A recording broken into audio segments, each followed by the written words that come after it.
Hey, Gaybros. Hey, Gaybros. Where are we today? We're in Chicago at Simon Stafford. Yeah? Together. Yeah, we're in Chicago at the same time, both of us, sitting next to each other. Do you remember where we recorded from the last time I was here? I don't either. For a second, I was thinking like Rambil, but no, I think that it was from my place at the end. Yeah, and then we immediately watched Gattaca and recorded another one. Yeah, that's true. Like a double for two. I mean, at least this time we already watched a movie, so we could actually record about it. That's true. Last night we did go see a movie together. Because the funny thing is that we know what we're going to be talking about, but you know something that we forgot that we always do before we start recording? What? Deciding what we're going to be watching next. Well, it'll be a surprise. This was my pick, so that's on you. Okay, that's fair. You may regret it. Cool. What did we watch? This was my pick, and like 2 weeks ago, the Criterion Collection had a flash sale, and so both of us were looking at what they had available, and in the same month, they just happened to release a newly remastered version of David Lynch's 2006 final, maybe, feature-length film. So far. Inland Empire. Yeah. Starring Laura Dern and Justin Theroux. Yeah. And it was actually the only David Lynch movie that I hadn't watched. You've completed. You finally completed me. You were able to be complete, finally. And the funny thing is, like, after the flash sale was over, you went back and you watched a movie. I bought a lot of other movies and not this. Yeah. So I didn't get the flash sale discount. I paid full price. Yeah. No regrets. I was going to be asking that, but I was also just feeling like maybe it's too early for asking that because you would be like giving away how you feel about the movie. We can score this right now. I know what my score is. I want to talk about it first. Okay. Yeah. So this was my pick, which means you have to summarize, and for anyone who hasn't seen this, it's 180 minutes of non-linear storytelling. I don't even know if you can qualify it as a storytelling in the classical sense of storytelling. It's like you think about like most of the conventions that we have about narrative, that you may call it from Greek tragedies and the likes, is that this gets thrown through the window. So you actually texted me and you said, I'm not summarizing this in our next recording, and I was like, I don't blame you. But out of curiosity, I went to the Wikipedia page, which is where I go to find plot synopses, and I didn't even agree with what was on the Wikipedia article, so I was like, you do whatever you want. Let me just give it a try. Let me just give it a stab. So, the movie doesn't open with this, but I'm going to be like just going first like with the things that I think that we can agree that it happened on the screen. That is that Laura Dern is visited at her home. Well, it's not really, it's the character that Laura Dern plays. Which is, an actress. Is an actress, is that she gets visited by someone that tells her, you are going to get this job tomorrow.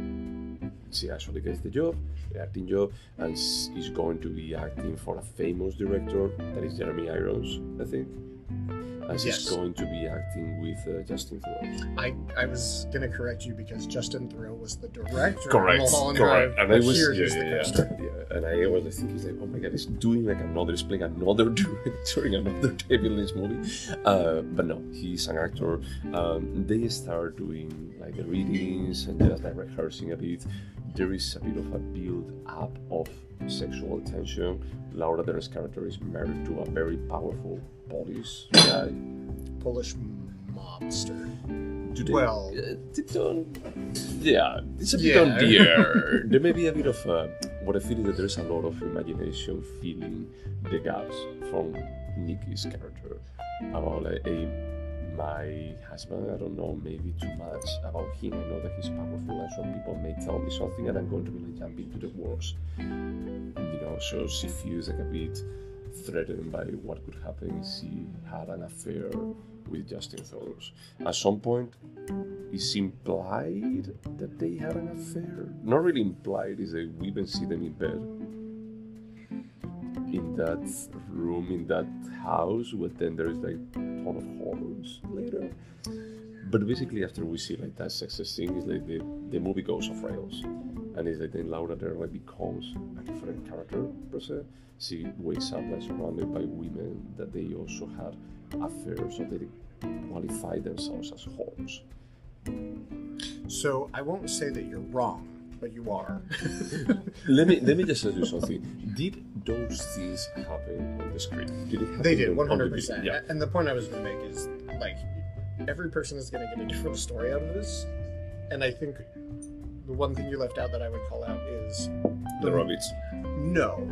The role that she gets is supposed to be a cursed role. Everything about this movie is supposed to be an cursed. Oscar-winning role. Yeah. And she begins to become her character, and then there's all of a sudden many different storylines happening. Yeah. So basically we see her, like there are some scenes where you don't know if they're recording the movie or if it's really real or not. Like for example, when Laura Dern goes to see Justin Thoreau's, I don't know, Billy, I think that it was the character. Dean and Billy, I think that they were like the names of Justin Thoreau's character. Let me look. I have it pulled up.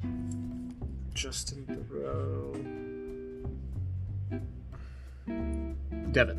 Devon. But his name on the movie that they are recording on High on Blue Street or whatever it's called, I think that is Billy.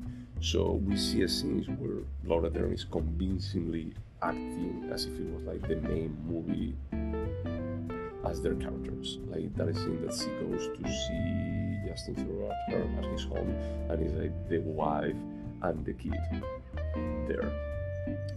And there's a scene where they're talking in a gazebo. Yeah. And you don't know if Laura Dern is saying we can't have an affair, you have a wife and kids, or... Yeah. It's confusing. It's like purposefully confusing. I mean, we can get into the idea of what is going on. For me, it's like she started like just getting absorbed by the role, and also about like the guilt of just having an affair with the other guy, because the affair is written into the script of the movie that they're playing, but I think that they also have an affair. I agree. Well, I think that they also, there is like this scene that I really like, that they are like talking with each other and they are talking like their characters. And it's like suddenly she is more like a snapshot and it's like, oh my god, we are starting to talk like our characters. Yeah. And it's like, oh, that was like a recording of an scene. They say like cut, and they're like, what the heck is going on? So something that I read that it may be true is that they try to speak to each other as if they were like just playing their characters from the movie, that they are having an affair, but it's for hiding that they are truly having an affair. So they were pretending to be method actors, but just because they were fucking, not because they... Yeah. That is like, yeah, can be true. They can explain like that scene where she's starting like just like mixing like reality and the role that she's playing. So do you think then there's one true universe, and maybe the allegorical or metaphorical things, it's just all what's happening in the I think so. But the thing that is very interesting is that the kind of acting that we see on that real universe, as you just call it, is very forced, it's very dreamlike. You know, that when she starts interacting with the visitor, like that woman that comes to visit, everything is like, hello, how are you? I told you yesterday, before we had to stop talking about this, at some point Laura Dern asked these girls sitting in a park, will you let me know if you've ever seen me before? And they just say, but yes. That's after the break. We will. Yeah, that's after the break. It's like I'm talking that even before, when we are seeing stuff that it should be normal, or that it should be relatable in some kind of way, or grounded in reality, it feels pretty weird. It feels almost like some of the scenes, like later on, she acts with trying to convey more reality, but on that one it's like she's purposefully weird. Yeah, it's a little bit like the style of David Lynch, where every film of his, in my opinion, not everyone, but most of them start out grounded in reality, and then the cracks start to appear, and then all of a sudden you're deep into David Lynch's world, and you have no idea how you got there. But I think that in this one is like you are like from the beginning about like this is already weird. You know, it's not about like Blue Velvet. There is an crescendo into what the heck is going on here. I can't remember how Mulholland Drive started.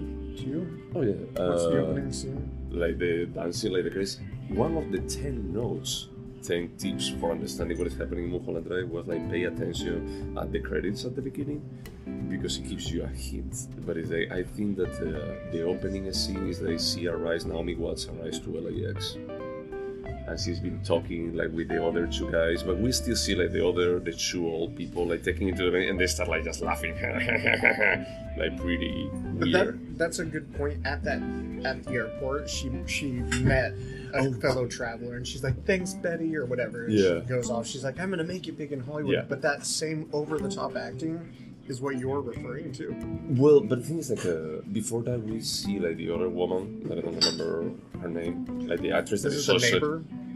No, like the actress that is also here, like, the brunette, is the movie actually starts with her, like, driving through Mulholland Drive, and she's like, "What are you doing? Why are you stopping here? We don't stop here." And then it's like the car crashes against this. He goes up, he goes into the house, and then it opens to Naomi Watts, like getting to LAX. So we know that there is like a dread. That's more realistic. Mulholland Drive is a bit more about like just building dread feeling underlying into it. But this is just weird from the beginning. There is dread, but it's weird. Yeah, there's definitely... I like that word dread a lot. I would also describe it as like this underlying sense of menace. Mm-hmm. It's just like there's something deeply wrong, and we can't see it clearly until 180 minutes marches by. Well, true, but it's like Blue Velvet doesn't last like 180 minutes, and it's very like about descending into the underbelly of the perfect America and about like discovering all of the weird stuff. It's that same nightmarish journey. Well, I guess the difference with Inland Empire is that it starts out pretty nightmarish. Yeah. Not as nightmarish as it ends. Yeah. No, come on. The visit from her neighbor, that's a horrifying thing. No. This movie doesn't have like anything as horrifying as Mulholland Drive. Mulholland Drive well, no, I'm not comparing. Weird. I'm just saying when that neighbor comes and introduces herself and says all of those really scary things and says that she knows about your job and knows what your future holds, and they zoom in super close and she starts speaking really angry, and Laura Dern says, "I don't like what you're saying. You need to leave." But she's still like allows her to stay there. That's the part but I'm saying it's dream like. That's the part I feel like a bit weird with this movie because it's like it doesn't play like the rest of the David Lynch movies. I always had the feeling that there is an erosion of things, as you were saying. It's like the things start like falling apart, like in a dream. There is like you start like seeing through the seams and realizing that this is a dream. It's like in this case, it's like from the beginning, it's like this is a dream. There is no ground in reality, and he's not trying to, hey, I'm giving you like a baseline of safety feeling, and then the dread like creeps in and things start like falling. It's like this a bit more of a, from the beginning. It's like boom, you don't have like the ground feeling that you have when you start watching any of his movies about like, hey, I'm going to take this as the baseline of reality, and then I'm going to be seeing where it goes. That at the end there's going to be like a. In all of his movies, I had the feeling, well, in this type of movies that I will actually like Lost Highway, Mulholland Drive, and these to the same bucket, is that there is the twist point. And the twist point for you is the sex with... Yeah, it's when she goes back in time, quote unquote, and she's like, you remember like when they are reading for the first time the script together, it says, oh, there is someone there, who is that? And it's that is actually Laura Dern, like 1 hour after in the movie. There is a bit more, she gets into that house that it was in the back, that it was the house where supposedly their characters had that affair. Yeah, and the realities start to loop on themselves, and they start to interact with the same moments in time. And yeah, exactly. Except it's not that boring, the way I just described it, because like the way I described it, it sounds like Donnie Darko, which we recently discovered was not that interesting. We recently did it, I would like some time ago. For me, this was very interesting, and I enjoyed it. Like, it was very much like Twin Peaks Season 3 for me. Like, there's going to be no answers. Yeah. But it's a fun ride. Yeah, it's a ride. It's like it's something that you're trying to just like follow you to absolutely everything that is happening here. You're going to be disappointed because he is not on this ride for giving you answers. I feel, especially when you have like a magic room where there are like 3 rabbits, 3 humans dressed up as rabbits. See, I totally respect your like reading of the film. I would say it's accurate as much as anyone's because every person is going to understand something different. The way I understood it was there were just many different realities happening, all kind of experiencing the same event. And the rabbits was there to underscore that point. The rabbits were clearly in another reality, but it was still meant, in my opinion, to be like, hey, the same three conflicts are happening anyway. Yeah, for me, I couldn't really decide. It's like for me, it was an actress falling apart, like with the combination of guilt of what was happening and also like just being like absorbed by the movie, and then actually like just mixing some elements of her life about like just coming up with other Laura Derns, like other kind of interpretations of her life. So for me, it was like it's like the prostitution, quote unquote, that actors go through, and how she's actually like which is a motif of David Lynch's, at least in his last like 4 or 5 films. Yeah. So well, it's true. It's a bit more about like the persona falling apart, a bit more about like how you crackle and you actually like just connect with other aspects of your life in weird ways, as we saw in Lost Highway, that he physically becomes like a different person. And Mulholland Drive, that is like desiring what your life could have been. So I watched this film when I blew through most of David Lynch's catalog. I would say maybe 2010. I didn't watch everything by David Lynch because I ran into this film and I said no more for now. You need a break. I didn't like it. Yeah. This time I found it so fucking compelling. I was annoyed. Well, because you come from watching Twin Peaks, like the third season, like not too long ago, and I had to say that I thought about it many times while watching this movie, because it's 3 hours, so you have like a lot of time for thinking a lot of stuff. But yeah, there was like this desire of I'm not going to be like policing my ideas. I'm not going to be like giving you everything like matched down or trying to be like coherent. Even like just connecting like the 10 tips for understanding Mulholland Drive. But there is underlying topics. It's not. I don't feel like it's an empty movie. No, I agree. Also, so I think there's a lot of subject matter that's interesting and important. And while I am a big fan of Laura Dern, and I say that with no jokes, like I love her, I was blown away by her performance.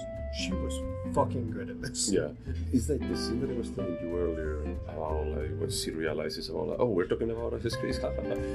She plays like 4 different characters on those 30 seconds. And the reality that these characters are in shifts dramatic. Like what's demanded of her is insane. Yeah, and I think that she played along like pretty well. She was a sport. She was. This is like the kind of thing like how did you present it? Because what I read, or I saw like this mini interview with David Lynch, and he was saying like how we did this is that I had an idea, a figment of an idea, and we would record it. And then we have another one, and we record it. And the idea was like eventually there is going to be an overarching narrative that we will connect everything, but I will discover it along the way. And he's like, Laura Dern, just, I think that he used the words, Laura Dern, God bless her, he says she just rolled with it. He says she was good with this. Because she and Kyle MacLachlan have said specifically that when they work on a David Lynch film, they don't work a single day because it's so much fun. Like it doesn't feel like work. Yeah. So I feel like if David Lynch calls you and is like, I've got a fucking weird script, you want to be in it? Just, I don't need to read it. I'll be there. Yeah. I agree, but I think that they also had a blast when they did like Twin Peaks. Yeah. Just like bringing like Kyle MacLachlan, Laura Dern, Naomi Watts, Oh, for season 3. I was 3. Yeah, because they were not even like part of their show, and it was like, hey, I work with you a lot, and you are like iconic actresses.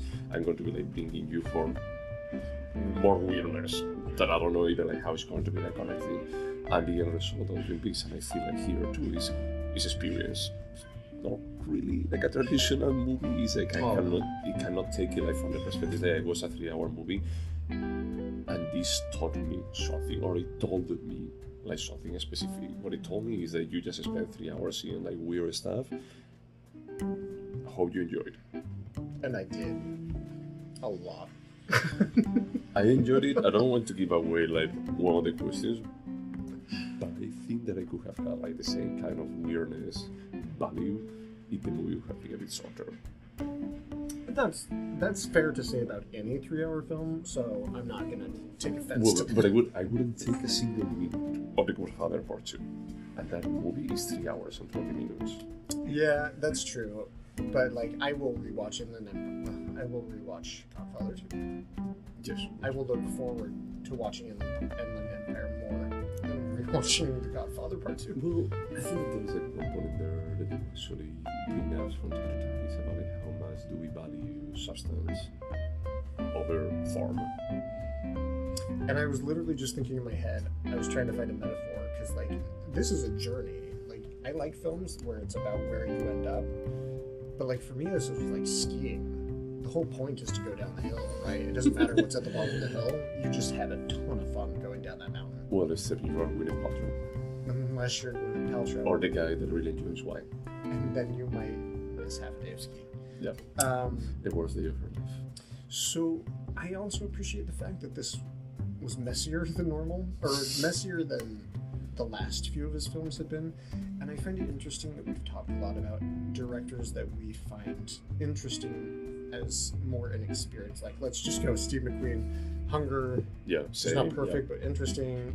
Somehow he ended up at 12 Years a Slave, won an Oscar. Like, technically, yeah, he's a better, right, but he's less interesting. Yeah. And I feel like David Lynch, he's always been interesting, but like his career is the opposite. He's like, oh, I made The Elephant Man and The Straight Story, and then I made Mulholland Drive, and now I'm going to do this. Because I can. Sure. Well, I mean, I think there is like a small difference is that you start with Eraserhead that people hated. And that's why it doesn't work exactly. Yeah. And then he actually went to do like a really good standard movie that is Elephant Man. And then he went to Blue Velvet, that is like just his weirdness, Wild at Heart.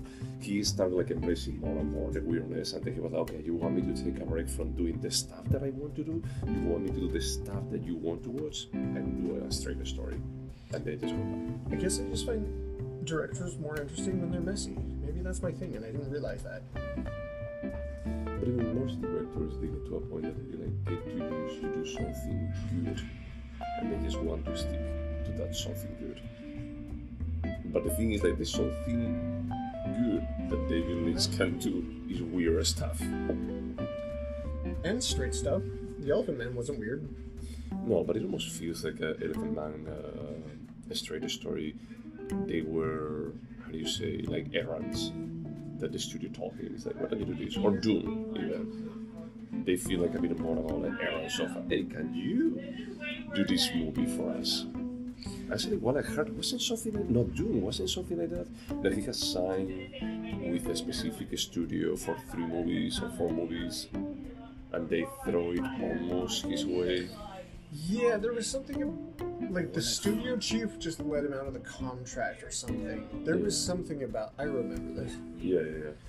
So I agree with you that there are directors that they become like more conventional as they progress. But David Lynch, I think that his conventionalism is not being conventional. Yeah.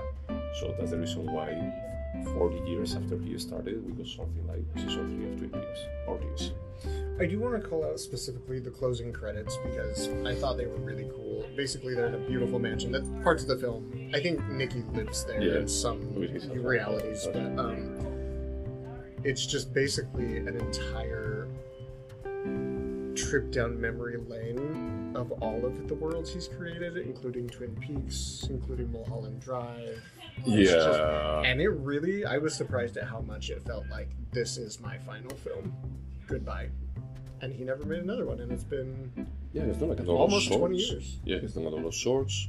He did Twin Peaks season 3 after this. The monkey that he made the Netflix short about Jack. is in this film. Well, we don't know if he's a sad character. The character. Okay. He was playing Jack on this one too. I liked it a lot. I liked it.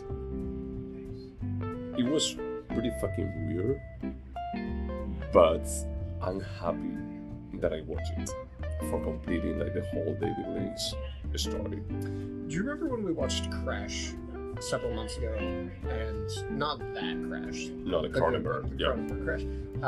And I couldn't find a place to stream it, so I bought it, and I was like, I didn't want to buy this. And then I watched it, and I was like, oh, I'm glad I own this.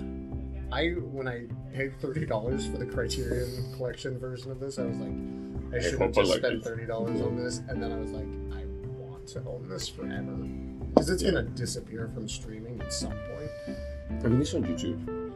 Oh yeah, that's where you watched it. Yeah. But all it will take is that studio deciding, hey, let's do copyright claims and get everything taken down. It's funny how, and you were bringing this up yesterday, that is how things, how we are starting to realize like the risk of moving into full digital and not having like, something physical that it can be preserved without anyone modifying it. Yeah. Like the best Godfather. Like, we can't just go get the Godfather 3 now. You have to go find the Coda. Godfather Coda. Yeah. Fuck you, Francis. Yeah. Well, I don't think that the problem with that movie is that it's not the original one, that is the Coda version. Dude, let's be honest here. I don't think that anything that they had done to that movie, it was about making it worse. Didn't they do that with Blade Runner too? Blade Runner as The well? original? Yeah. They changed cuts and endings and... Well, they did, but it's like the version that I have back in Spain is like a whole like suitcase with 15 different DVDs, and they have like all of the edits. That is, you had the director's cut, the original cut, the origami festival. Horse. They had the origami, and they had like the tiny car, you know, the flying car. I didn't like that one. I guess I don't have it. My husband had it when he married him. Yeah. So. I'm not too concerned about it, like Empire like saying or anything, you know, like someone like getting the rights and saying that is like, you know what, this is too weird. Until Netflix censored all of Roald Dahl, I would have said that exactly, but I just watched it happen to a beloved author of mine, and now you cannot buy his books as they were published just 10 years ago. So I don't think it's going to happen, but if someone were to come and censor, let's say Disney was like, oh, we want to own David Lynch's catalog, we're just going to censor it and put it on Disney+. You know something that is funny, and I know that we're going on a tangent, we're no longer like talking about the movie or David Lynch per se, is that if you think about Hollywood, if you think about the code that they created, when was this? It was like the 30s, I think. The code? Yeah, the code that they had, like the moral code for just like avoiding, they had like some kind of decalogue of, hey, you cannot show or do these things in movies. Oh, like the censorship. Yeah. But it was a self-imposed censorship.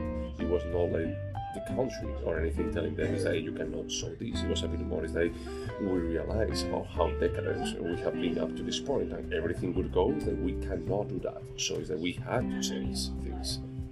No, there was very, very oppressive government censors up until like the 80s, and that only changed with the Supreme Court trial, The People versus Larry Flint, which they made a fantastic movie about, starring Woody Edward Harrelson. Norton, and It's Woody Harrelson. yes, he's also in it, but Larry Flint. yes, but there's other actors in the movie. We can I don't name care. more.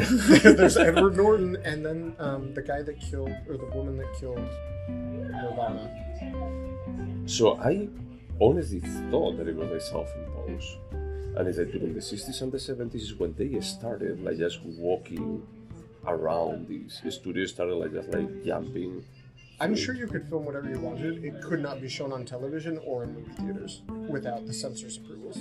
Are you kidding me? No, Until and the then- 80s? And that's when The People versus Larry Flint decided that free speech covers profanity, and from that moment on, it was legal to publish nudity. Blah, blah, blah. Okay, I will have to confirm it.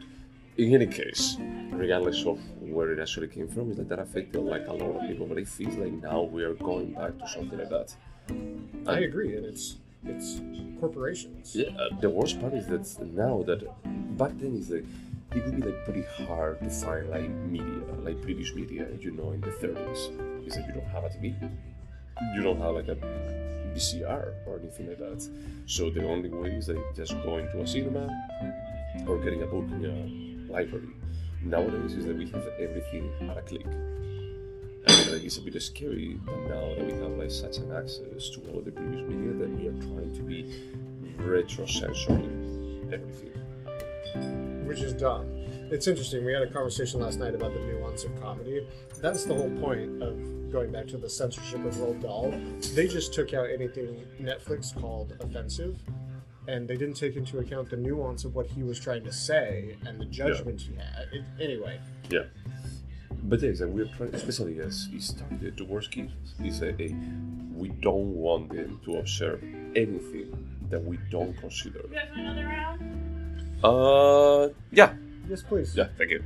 Oh, the same, no? Yeah. Yeah, thank you. These are the dangers of finally going back to bars. But no, what is interesting is actually like the work was more. Yeah.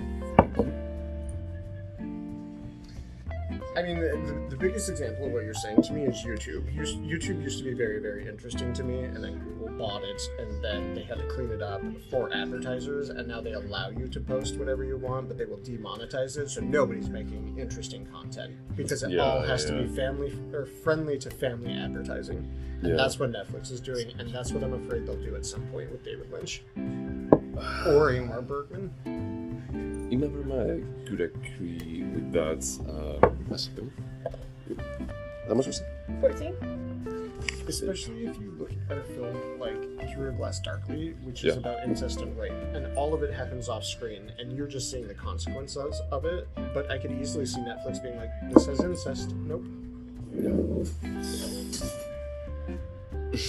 I don't know, dude. I don't know. I mean, I agree with you that we're getting to a point that we may be modifying like some of this stuff. The only fear that I have is that someone selling the rights to them is like the Ingmar Bergman beneficiaries is that they're not going to be like caring too much if their movies are on Netflix or not, because they're not going to be getting that much. Alright, thank you. Also, I love the fact that Netflix chose not to censor the James Bond scripts that Roald Dahl wrote. It's just the books he wrote for children, including James and the Giant Peach, Charlie and the Chocolate Factory, The Witches. I read those books when I was little. I didn't read like the Willy Wonka, the Charlie and the Chocolate Factory. I read like the Giant Peach, The Witches. The Witches is definitely, that would be PG-13. It's dark. They call women bitches. It comes off as misogynist when I don't think he was being misogynist. Anyway, but it doesn't matter. We shouldn't be changing his work regardless, in my opinion. Well, because he's not. If he was like him, like just doing like, hey, I'm going to be doing another pass, he's like, I could agree with it. About like, okay, he's doing a remake, he's doing a retelling of the story for whatever reason. Fine. It's still weird, but it's fine. Because it's his work. But it's like here is like a corporate entity, a Fortune 500 getting the rights and hiring someone for, hey, we don't want this, please can you clean it? Is what was that name of that Disney animated movie? Like the one inspiring the South, that is like live action and also animals. Like Song of the South. Song of the South. That they basically evaporated that movie. So you cannot find it anywhere. But see, there was the nuance to Song of the South is that Disney was fucking racist and hated Jews. We don't need that nuance. What Roald Dahl was saying about modern society and how men and women relate to each other, there is a nuance to that conversation. Okay, he may not be a complete asshole on those things, and we don't need to actually clean it up. Disney, unless learn to hide the anti-Semitism, yes. To hide it, at least to hide it. But yeah, I agree with that. Honestly, I'm still personally, I completely see that you're concerned.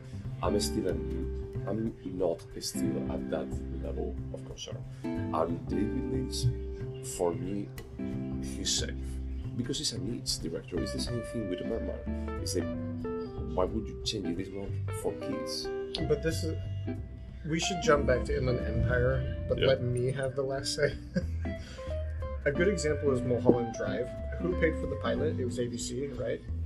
Probably. ABC, and then it was the French Studio Canal 4. Studio Canal, yeah. Yeah, Canal 4 is... That finished it? British, yeah. David Lynch doesn't own the rights to that. Two major studios do. One in the US, one in France. They are who are going to sell the rights and make any modifications, and it's them I don't trust. If David Lynch was in charge, sure, he's not going to change his shit. Oh, well, that's right. And that's like one of the things that I like about Criterion is that any kind of modification or additional content that they put on the DVDs, Blu-rays, is that usually they reach out to the directors. They try to work with them or actually align into what's going to be included.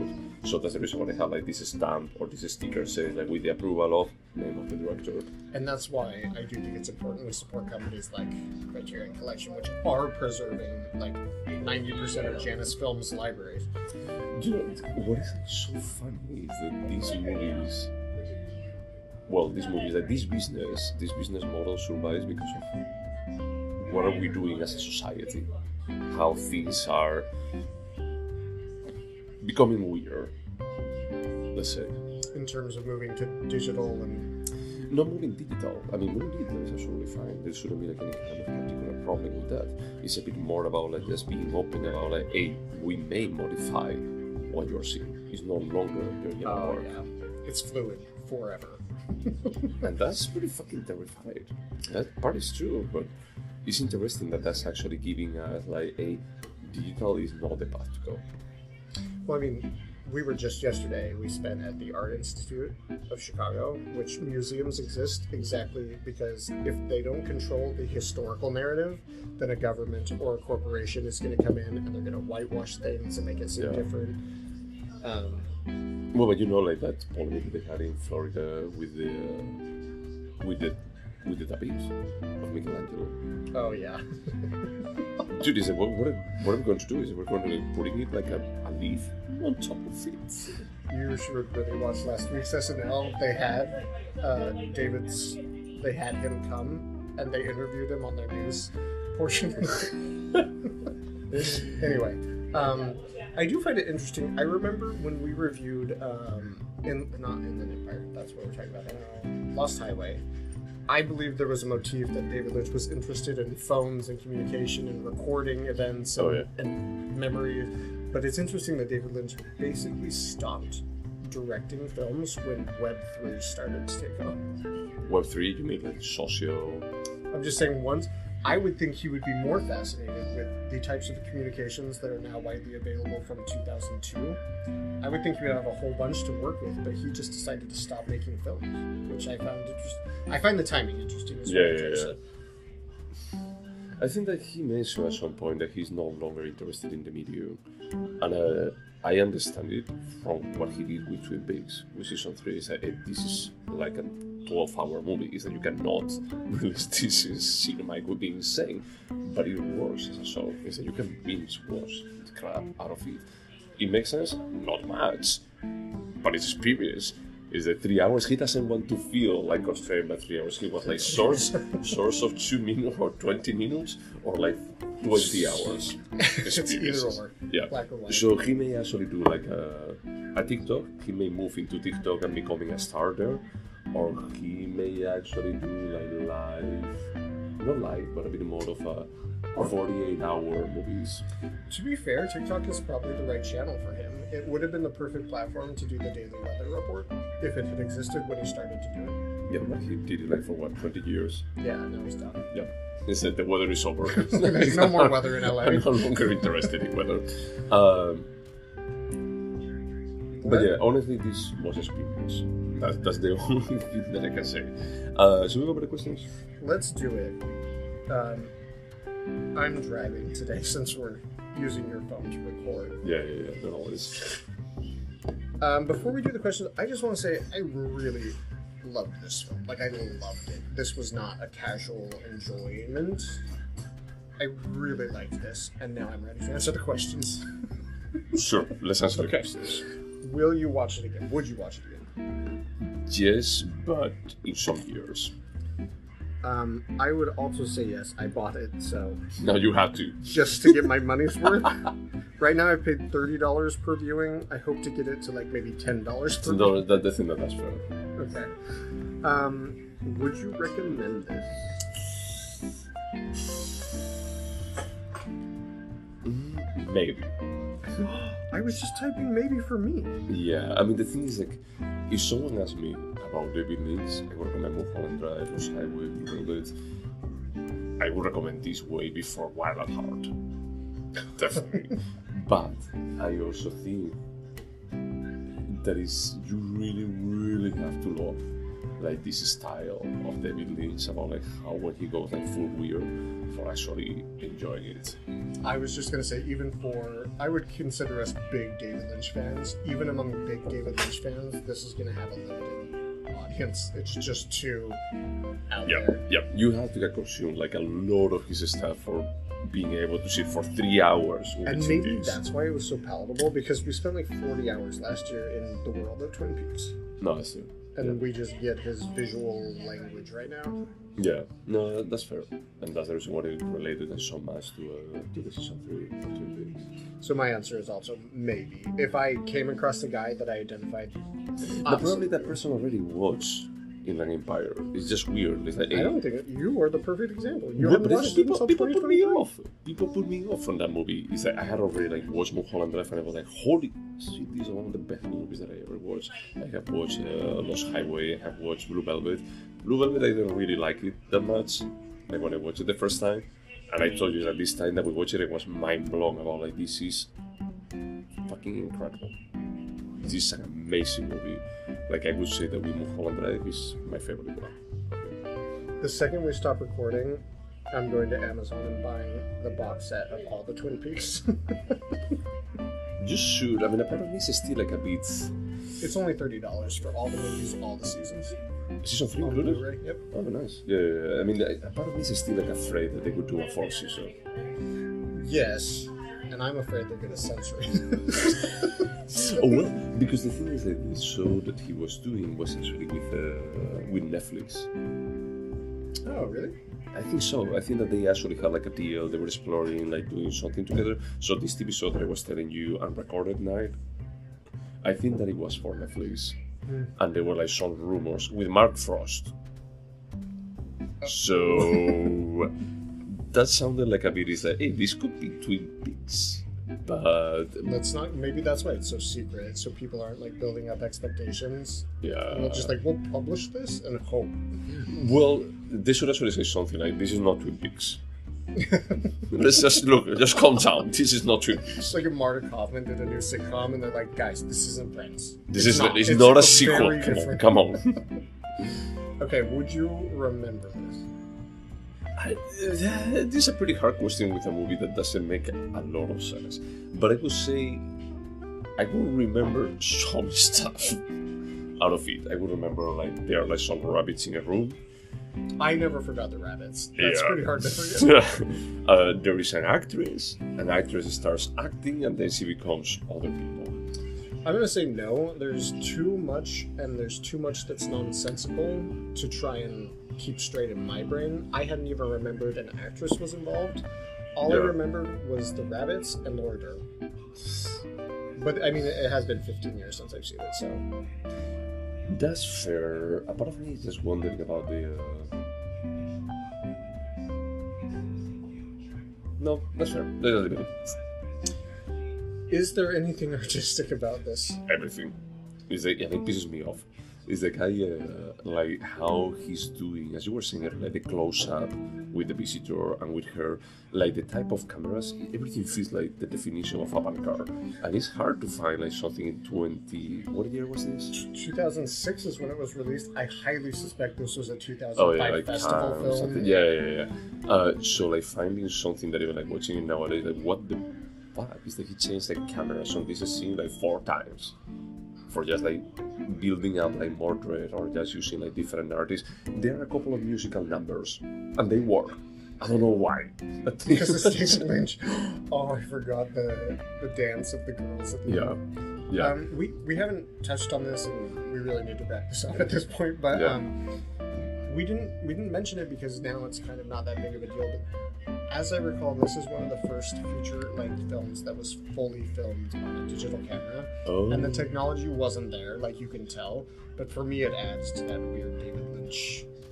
Yeah, but they have like some takes that they actually look like regular takes with plastic cameras, and then the other ones that is like, dude, this sounds like you were like got a Canon from 2001 and you tried to record. Yep. So it's interesting, like the mix. What else? So my answer is that everything was artistic, from the real street prostitutes. Like I just felt gritty and real. Like everything was good about this to me. Is this timeless? I think so, because when you're like so fucking weird, it's like I think that you can get away with it. And guilt from infidelity and like all the. His work really does transcend. I would guess we've said all of his work is timeless, with the exception of maybe Wild at Heart. June. Okay. June, it stinks to 80s. It stinks to 80s. Yes, this is definitely timeless for me. Would you turn this into a TV show? Nope. The same way that I would actually turn Mulholland Drive into a TV show is like I don't want more. 3 hours, one more, not enough. I don't watch television that's released one episode at a time, and I would line up Sunday nights to watch the show. I would absolutely Go for it. I don't think that I could actually put up with this amount of nonsense for that long. I think the season 3 of Twin Peaks works for me because I can binge watch like crap. Okay, that's fair. Could this have been a short? Would you cut down at least 2 hours to get this under an hour? I mean, with other movies that are 90 minutes is way easier to say yes or no. With this one, I would say it's impossible to actually cut 2 hours. It's possible to cut a lot. I think it might be able to be a short, but like I said, for me this was skiing down a mountain, and I want that mountain to be Like 3 hours long. Yeah, okay, that's fair. Do you think this movie could have been better? I think it would have been shorter. Like, I would have got 30 minutes. I'm going to say no, because this isn't perfect. I've said messy 5,000 times, but I don't know how I would improve this. I think that what I would have improved, I would like for David Lynch actually just go back to the drawing board and just say, like, now that I have all of the pieces and I recorded this shit without like knowing what I wanted to say, and I have discovered some narrative behind, I'm going to rewrite the script and just making it like that puzzle that he likes to present. That's fair. This was the last of our questions. Sure. Should we score? This was my pick. You have to score first. My score is going to be an 8. That's higher than I thought you would give it. I'm glad you liked it. Yeah, you no, I think like it's it. good? Yeah. I mean, I think that it's a good movie. It's not a movie for everyone. No. Definitely not. And it's like, I even felt like watching it with my boyfriend. Is like when it was like, dude, we are started to watch this at 7. We're going to finish like at least at 10:30 because when you're watching it at home, you always stop and the lights. And I just felt it's like this is like one of the biggest proofs of love that he has done to me. Yeah, I was talking when you were working yesterday. I was talking to him about it. He was being very careful, I think, not to be like, "That was really long, man." It was really long, dude. Even like for me, well, dude, this was 3 hours. My score is a 9, and I thought about giving it a 9.5, but it is messy. But I will watch this over and over, and it made me feel dark inside, which is my favorite. Okay, that's fair. Cool. So, about next one, I'm going to be like putting you 2 options on the table. Not Brazil, so whatever the other one is. No, they're not going to be like heavy watching. The first one is like talking about a movie that we watched yesterday, La Notte. Okay. Then we went to the Agency Skill and we watched an Antonioni movie, La Notte, with Mastroianni, Monica Vitti, and I don't remember. I can't remember. The main woman. Yeah, that's pretty bad. I would not remember. I didn't recognize her name anyway. Yeah. Okay. The other one is like this movie actually completed my whole list of movies of David Lynch, but you still have one gap, and that's A Straight Story.